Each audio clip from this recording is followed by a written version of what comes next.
Fala galera, beleza? Então, a educação no Brasil ela é marcada por alguns direitos humanos. Essa discussão é que marca a composição das provas dos vestibulares, né? Muita gente sabe disso, está na cartilha do Enem de 2025.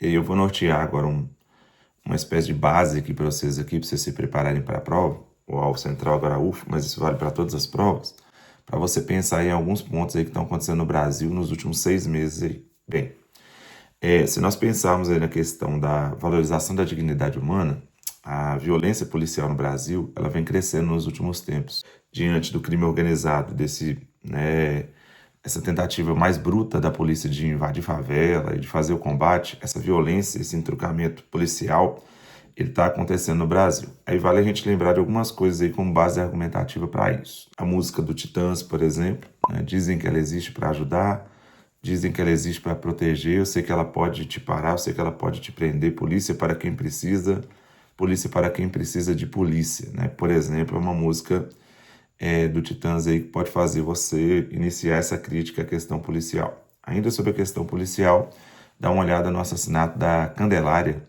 no Rio de Janeiro de 2000, que ele pode ser útil aí como base argumentativa também, onde crianças acabaram sendo assassinadas por policiais, aparentemente sem nenhum tipo de motivo, só porque eram crianças em situação de rua, crianças vulneráveis. Você pode pensar aí também, a partir daí, do ônibus 174 do Padilha, e aí fica a dica pra vocês darem uma olhada nos filmes do Padilha, não só no Tropa de Elite 1 e 2, né, que vai mostrar essa questão da violência policial, mas nos filmes do Padilha também, porque isso acaba desrespeitando a dignidade humana de grupos vulneráveis. Muitas das vezes moradores em situação de rua, mulheres em situação de rua, às vezes catadores de lixo, muitas das vezes também professores. Então, essa truculência da violência policial pode ser uma das coisas, por exemplo, que pode aparecer na prova da UFA aí, ou nas demais provas com a questão das cartas, né? Cartas vinculadas ali ao Ministério da Justiça, coisa parecida, falando dessa violência policial e principalmente com aquela noção de aporofobia, que é a noção de preconceito contra pobres, né? E aí a violência policial é sempre muito grande. Raramente com políticos chefes de Estado e muitas vezes com grupos vulneráveis. Fica ligado nisso aí. E aí eu marquei aqui para vocês assistirem aí outro tipo de violência também que existe contra idosos, né? Agora já não do violência policial, né? É de desvio de verba para idosos. Isso vem acontecendo no Brasil também, ainda vinculado à dignidade humana.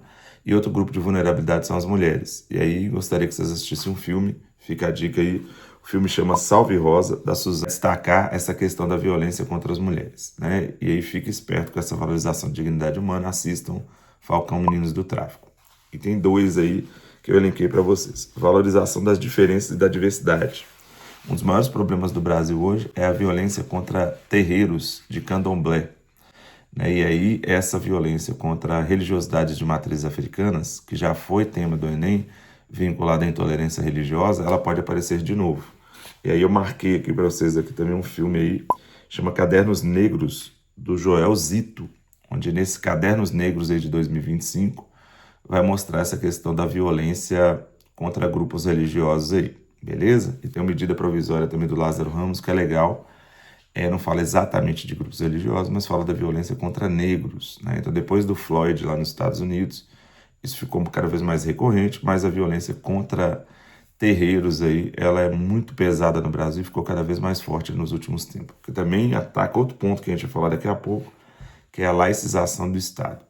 3, né? Ponto 3 aí, educação. A desinformação e as fake news, né? Então aí aterrorizam. Em tempos de eleição, Copa do Mundo, né, em 2026, as fake news e a desinformação continuam aterrorizando as pessoas. E se o Norberto Bobbio tem razão, que ter poder é se tornar visível, né? Então, quanto mais visível você é, mais você se torna referência e passa a exercer poder. A educação vive um problema grave aí, né? Que é a questão da fake news. As pessoas não sabem distinguir o que é uma informação real, o que é uma informação falsa, e aí eles ficam vulneráveis ao que é chamado no livro legal Máquina do Caos, ou no outro livro legal que chama Algoritmos de Destruição em Massa.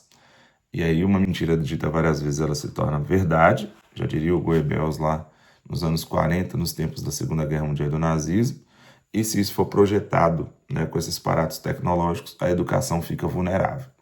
Então essa educação vulnerável é um problema, além, é lógico, das leis de proibição de celular em sala de aula, além da lei FELCA, né, e dessa exposição muito grande em sala de aula, e às vezes ridicularizando professores, né, às vezes os próprios alunos mais preocupados com o entretenimento, né, e mais vinculados ao entretenimento do que vinculados à questão do próprio estudo. Né? Vocês mesmos estão se preparando para o vestibular e vários desativaram as redes sociais, acertadamente até, né, porque é muita informação que acaba mais desinformando do que informando, porque você não tem tempo de olhar para a notícia e ter uma base para a notícia. Né? Aí os imbecis digitais, como coloca o Humberto Eco, aí acabam prevalecendo e acabam se transformando em grandes influências.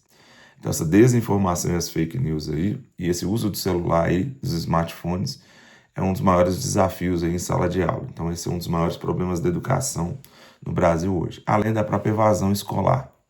A evasão escolar que o Enem, inclusive, favoreceu aí nas universidades, ela é grande no Brasil por causa dos grupos de vulnerabilidade e atualmente no ensino superior, porque as pessoas, né, não conseguem ficar nos lugares e o Enem não ajuda muito com essa transição dos cursos aí, e a evasão escolar é muito grande. Até na UFMG de Medicina, o número de pessoas que é chamado em segunda chamada é grande demais, né? Além de grupos de vulnerabilidade, que depois da Covid ficou ainda mais evidente, essa evasão escolar também é um dos maiores problemas na escola, além da violência contra o professor, né? Professores apanhando de pais, de alunos, aí, então, os conflitos dentro da sala de aula aí, é bom vocês ficarem atentos aí, porque também é um dos problemas que marcou os últimos anos aí em relação à questão da educação. Igualdade de direitos, né? A má distribuição de riquezas no Brasil era um fato. E nos últimos tempos aí, tem um filme que chama Criadas, né, que vai falar dessa desigualdade de direitos, inclusive vinculada às questões de gênero, né, que surgiram algumas leis, mas na prática elas não se efetivam, de mulheres ser mal remuneradas, homens mais bem remunerados. Então essa desigualdade de direitos no trabalho, ela é muito grande, né? E essa má distribuição de riqueza no Brasil acaba ampliando a desigualdade social no Brasil, né? Aí o Gessé de Souza, vale a pena vocês darem uma olhada aí nos shorts que eu coloquei sobre o Gessé, ele vai falar dessa construção, né, da ideia de uma ralé no Brasil, que fosse uma ralé preguiçosa, uma ralé que não quer trabalhar, o que não é verdade, e aí acaba ampliando a situação de desigualdade social no Brasil. E também tem aquelas leis para tentar reduzir os super ricos, né, e fazer com que a distribuição de renda no Brasil seja mais igualitária.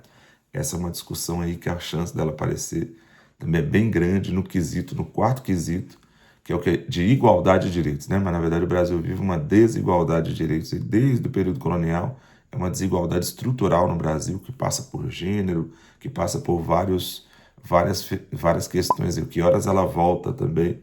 É um filme legal para pensar essa questão associada à mulher, beleza? Quinto item aí, laicização do Estado. Além da questão que eu falei da intolerância religiosa, o problema da laicização do Estado está pior, né? A gente está tendo um processo de criminalização de tradições ou de aspectos da cultura africana, inclusive com PECs em andamento, né? Com projetos de emenda constitucional em andamento.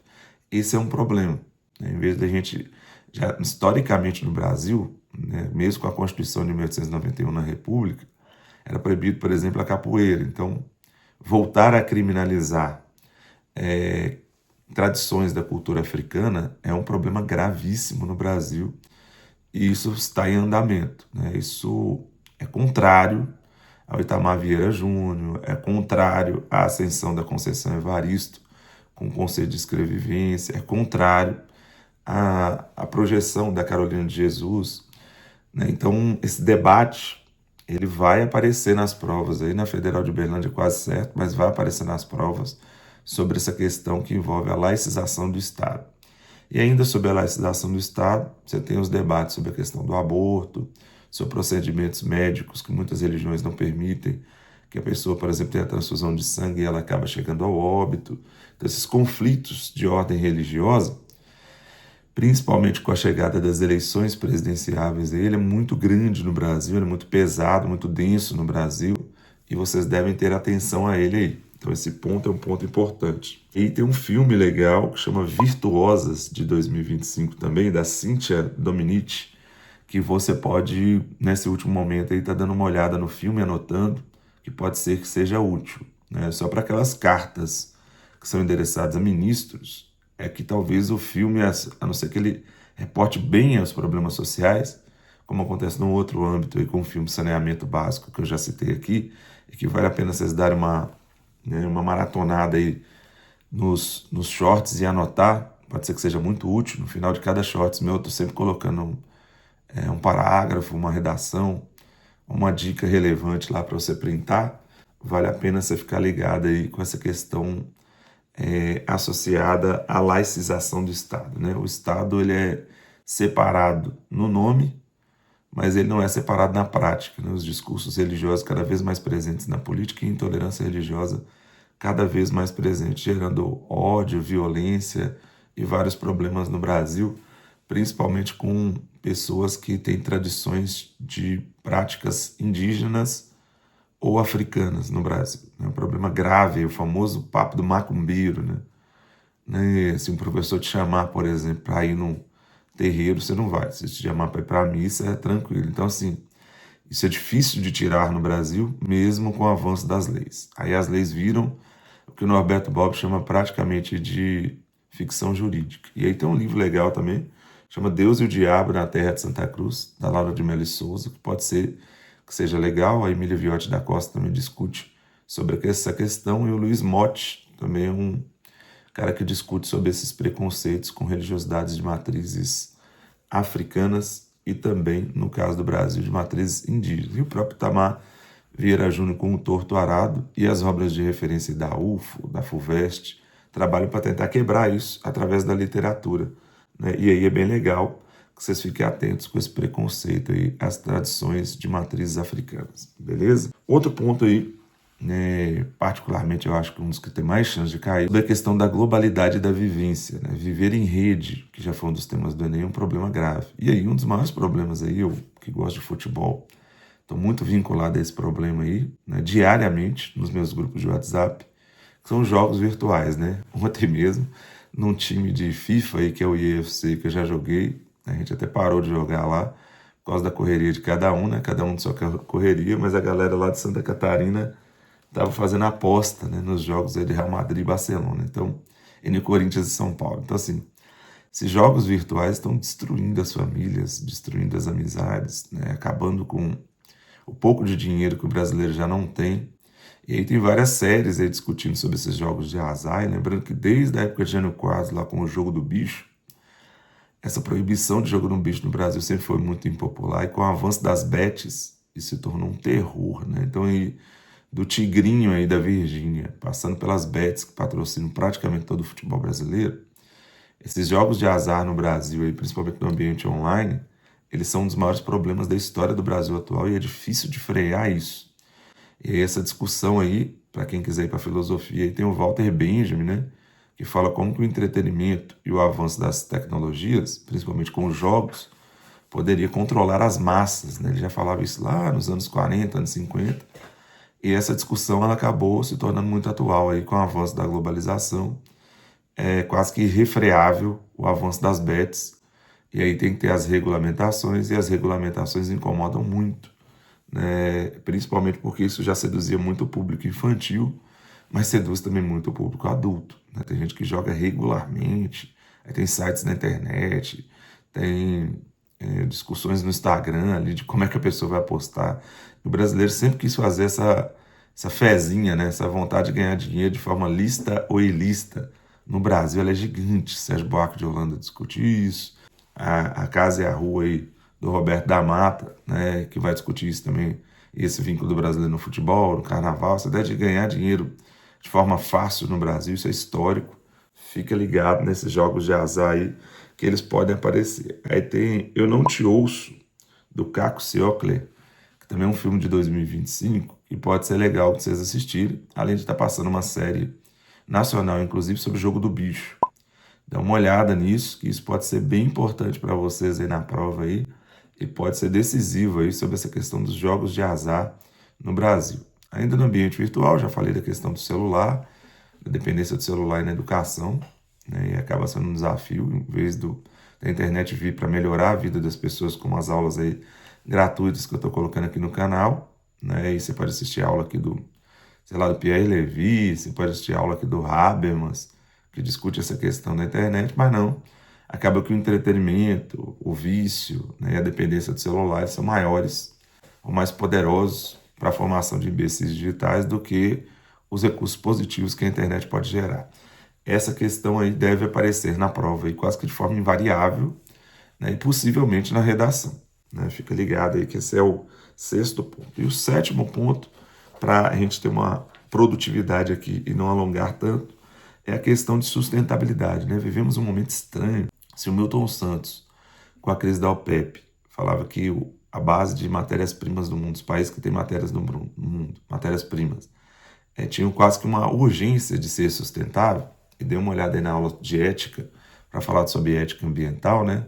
Se em 1979 o Hans já falava sobre a questão da ética ecológica como imperativa, né? O imperativo ecológico como base, e o Milton Santos falava na visão terceiro-mundista, que os detentores de matéria-prima teriam políticas sustentáveis para evitar o fim do mundo. Se o próprio Ailton Krenak fala dessa tentativa de evitar o fim do mundo, nós temos um problema de um maior investimento no Brasil no petróleo, até por causa da crise do petróleo, destruindo ainda mais o meio ambiente, por causa da crise do petróleo, sobretudo depois da guerra do Irã. Então nós vivemos um contrassenso de crise de OPEP, né, ou de crise internacional de petróleo, que ao invés de gerar mais ações sustentáveis, como já gerou até na ditadura militar com o pró-álcool, parece que agora está gerando maior destruição de reservas naturais, principalmente atingindo as comunidades e povos indígenas.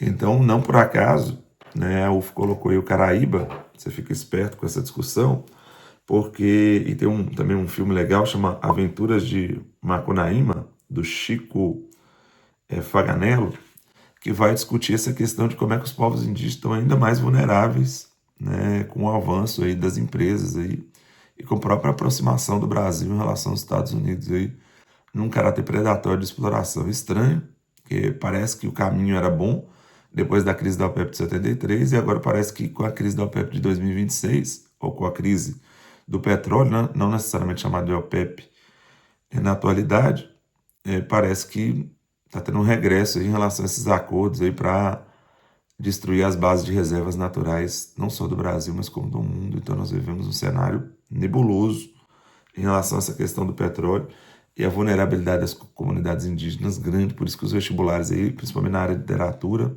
estão falando muito dessa questão dos povos originários, né? Darcy Ribeiro também fala disso, de que deveriam ser brasileiros, beleza? Fica as dicas aí para a UF, para os vestibulares no meio do ano.